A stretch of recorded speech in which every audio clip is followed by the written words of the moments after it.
चलिए देखिएगा।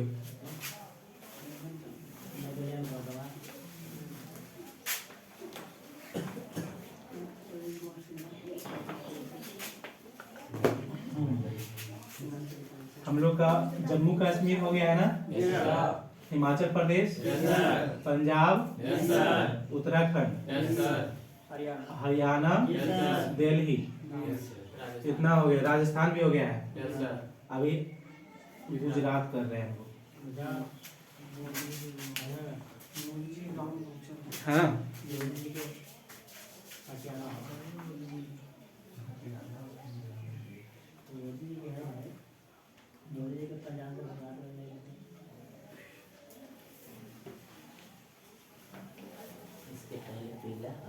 देखिए गुजरात में आपको यहाँ पे ये कुछ दिख रहा है, जैसे लग रहा है कि कुछ ला के ऐसे चिपका दिए है ना, ऐसे ला के चाकू जैसा आकृति है ना ये वाला भाग।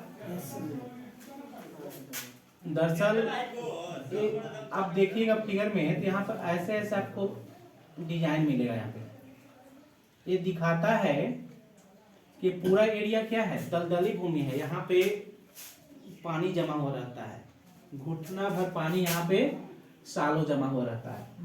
तो ये भाग दो भागों में बटा हुआ है, ये वाला गुजरात का भाग और ये वाला गुजरात का भाग, ये अलग अलग क्षेत्र में बटे हुए हैं। इसमें देखिएगा, ध्यान दीजिएगा, तो ये वाला भाग को बोला जाता है सौराष्ट्र। नीचे वाला जो भाग है इसको क्या बोला जाता है, सौराष्ट्र बोला जाता है। और ऊपर वाला जो भाग है इसको बोला जाता है कच्छ।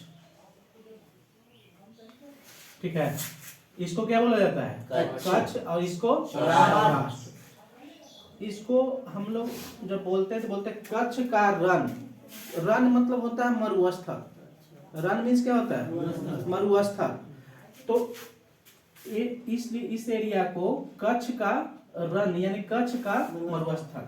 गुजरात का सबसे बड़ा जो जिला है वो कौन सा है, कच्छ।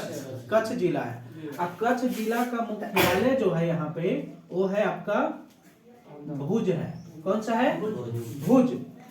कच्छ जिला का मुख्यालय कौन सा है, भुज है। एक कच्छ का रण बोलते हैं क्योंकि ये एरिया पूरा बर्फ पानी से क्या रहता है, दलदली भूमि से ढका हुआ रहता है। आईसीजे में है ना, इंटरनेशनल कोर्ट ऑफ जस्टिस में, जब संयुक्त राष्ट्र संघ का जो कोर्ट ऑफ जस्टिस है वहां पर पाकिस्तान जो है वो केस कर दिया। दरअसल क्या होता है, रूल क्या है कि जब दो देशों का बंटवारा होता है तो जलीय भूमि जो होता है ना, जलीय भूमि का बंटवारा आधा आधा पे होता है। जो जलीय क्षेत्र होता है तो ये यहाँ पर कि इस तरह से कि इसका बंटवारा सही ढंग से नहीं हुआ है, जो हमको ये आधा हिस्सा मिलना चाहिए था, वो कहाँ चला गया, आईसीजे में चला गया। तो आईसीजे में गया तो आईसीजे बात रखा, बात सही है भाई, आधा आधा हिस्सा तो चाहिए क्योंकि जलीय क्षेत्र है, पूरा जल से डूबा हुआ क्षेत्र है।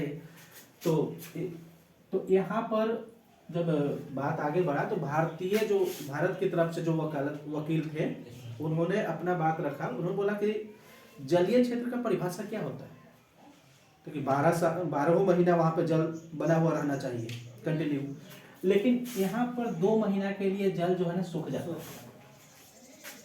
यहाँ पर तो 2 महीना के लिए सूख जाता है, तो जलीय क्षेत्र है नहीं।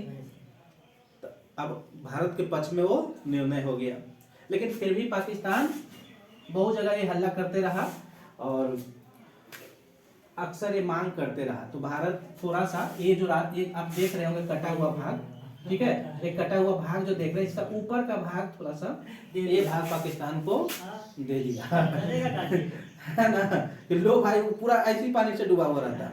इधर तो कुछ सूख भी जाता है लेकिन ये भाग आपका पानी से डूबा हुआ ही रहता है। तो एक कौन सा एरिया है, कच्छ। कौन सा है, और नीचे के एरिया को क्या बोलते हैं, सौराष्ट्र। ऊपर क्या है, कच्छ, और नीचे सौराष्ट्र। कच्छ में अक्सर आपका क्वेश्चन में आता होगा जंगली गधा पाया जाता है। ये जंगली गधा जो है गधा के साइज का नहीं होता है, घोड़ा के साइज का होता है। कहीं भी जंगली लग जाएगा, जंगली कुत्ता मतलब बहुत बहादुर होगा, ये आम कुत्ता से बड़ा ही रहेगा। जंगली भैंस वो भी देखिएगा बहुत बहादुर होता है वो। तो उस तरह से ये क्या है आपका, यहाँ पे एक जंगली गधा पाया जाता है। तो जंगली गधा कहाँ पाया जाता है? कच्छ की रण में। कच्छ की रण में कच्छ का मुख्यालय कहाँ है? भुज में। कच्छ का मुख्यालय भुज में है। ये देखिएगा यहाँ पर जो भाग बताए जो काट के मिल गया, उसके अलावा देखेंगे कि ये ऐसे थोड़ा सा अंदर घुसा हुआ है ना, यहाँ पे कटा हुआ है। ये दो एरिया, एक इधर ऊपर की ओर, एक ये एरिया नीचे की ओर, और बीच में पानी घुसा हुआ है। बीच में पानी घुसा हुआ ना, तो आपको हम बताए थे कि इस तरह से जब दो एरिया रहेंगे या बीच में पानी घुसा हुआ रहेगा तो इसको क्या बोलते हैं? क्रीक। क्या बोलते हैं? क्रीक बोलते हैं, सोता। तो इसको बोला जाता है सर सोता, यानी सर क्रीक, सर सोता या सर क्रीक। तो सर क्रीक कहाँ है? गुजरात। भारत का सबसे पूर्वी बिंदु कौन सा है? पश्चिमी बिंदु है ना, ये क्या है? पश्चिमी बिंदु है। कौन सा है? पश्चिमी बिंदु है। पूर्वी बिंदु इधर अरुणाचल प्रदेश में। और सबसे पश्चिमी राज्य कौन सा है? गुजरात है। तो ऊपर के भाग को क्या बोलते हैं? कच्छ। नीचे के भाग को सौराष्ट्र। ये चीज समझ गए? चलिए अब देखिएगा यहाँ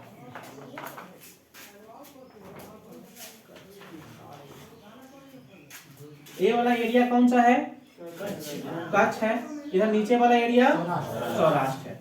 कच्छ की रण, ये जो कच्छ के पास जो एक खाड़ी है, कच्छ के पास जो एक खाड़ी है, एक खाड़ी का नाम है कच्छ के पास है, तो कच्छ की खाड़ी है ना। बंगाल के नीचे, पश्चिम बंगाल के नीचे खाड़ी है तो बंगाल की खाड़ी है ना। तो उसी तरह से यहाँ पर जो खाड़ी, कौन सा खाड़ी है? कच्छ की खाड़ी। यहाँ पर जो खाड़ी है ये है खंभात का खाड़ी।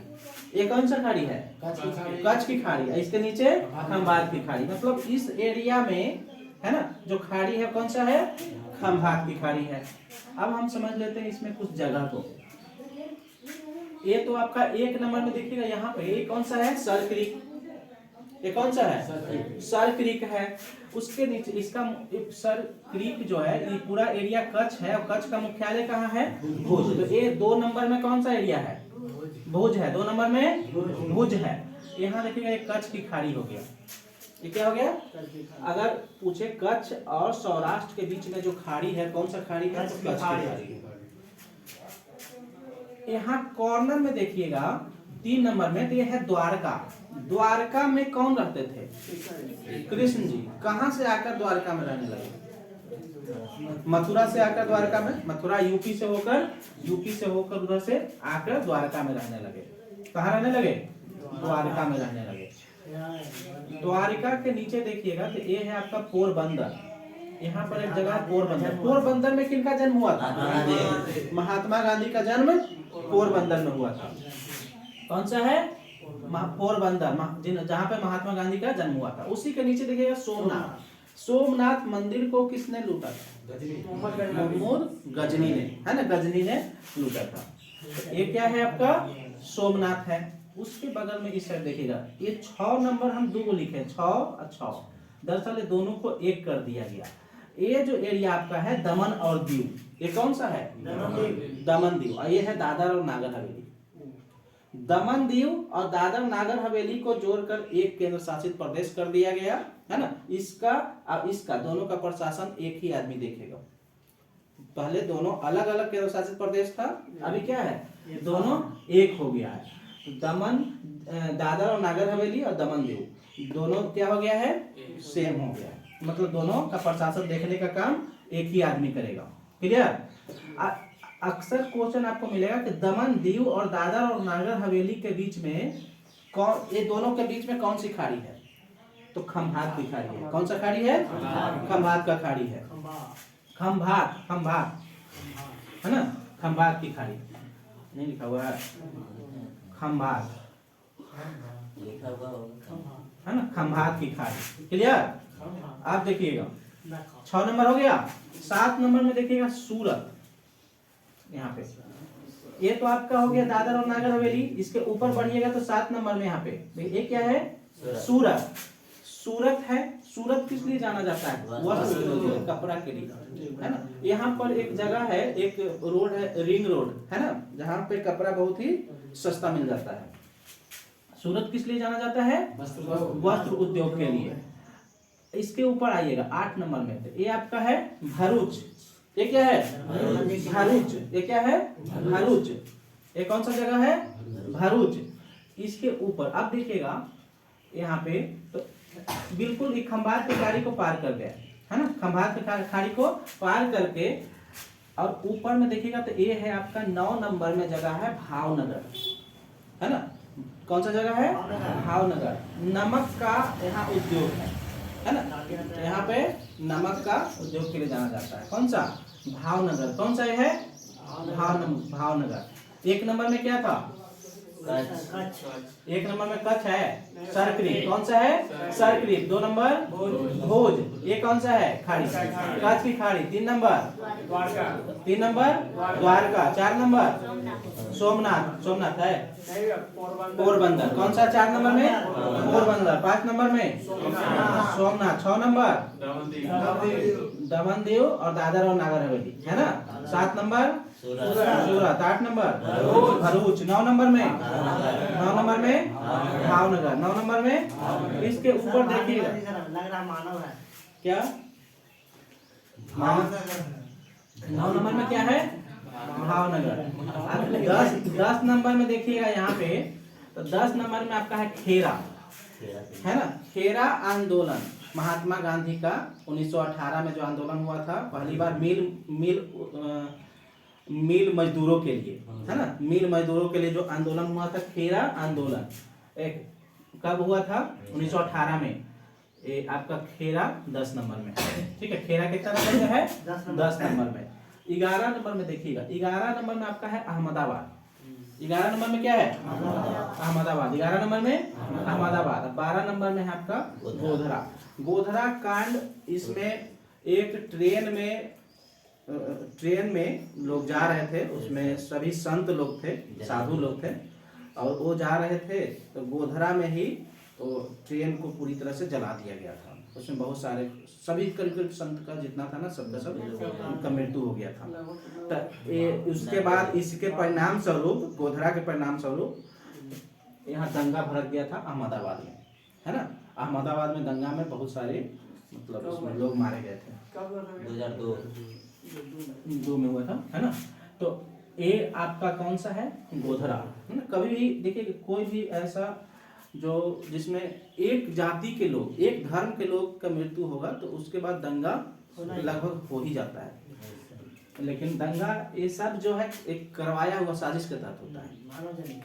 तो ये 11 नंबर में क्या है आपका? अहमदाबाद। 12 नंबर में गोधरा। इसी के बगल में यहाँ पे है गांधीनगर। गांधीनगर यहाँ का क्या है? राजधानी। गांधीनगर क्या है? अहमदाबाद के बगल में गांधीनगर।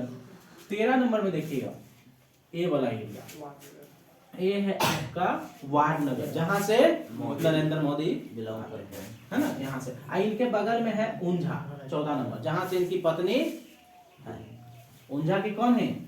इनकी पत्नी। क्या? इनके पत्नी। अब 15 नंबर में यहाँ पे देखिएगा, 15 नंबर में कौन है? पालनपुर। आपको हम बताए थे पालनपुर, है ना। ये कौन सा है? पालनपुर किस लिए जाना जाता है? वो पालनपुर बताए थे चाय के लिए। ये पालनपुर, दरअसल यहाँ पे एक रानी थी नाथपति, है ना। इनके लिए एक कुआं बनाया गया था ऊंचाई पर, वो नहाने वहाने के लिए एक कुआं बनाया गया था। गुजराती भाषा में कुआं को बोला जाता है बाऊ, ठीक है। तो रानी की कुआं या रानी की बाऊ कहाँ है? पालनपुर। एक क्वेश्चन आता है, याद रखिएगा। ये कौन सा जगह है? पालनपुर। यहाँ कौन है? रानी की कुआं नहीं, रानी की बाऊ, ठीक है। चलिए अब बताइए जरा, ये 1 नंबर में कौन सा है? कच्छ का है, सरक्रीप। 2 नंबर, 3 नंबर, ये बीच में कच्छ की खाड़ी। 4 number Porbandar. 4 number 5 number 5 number 6 number 7 number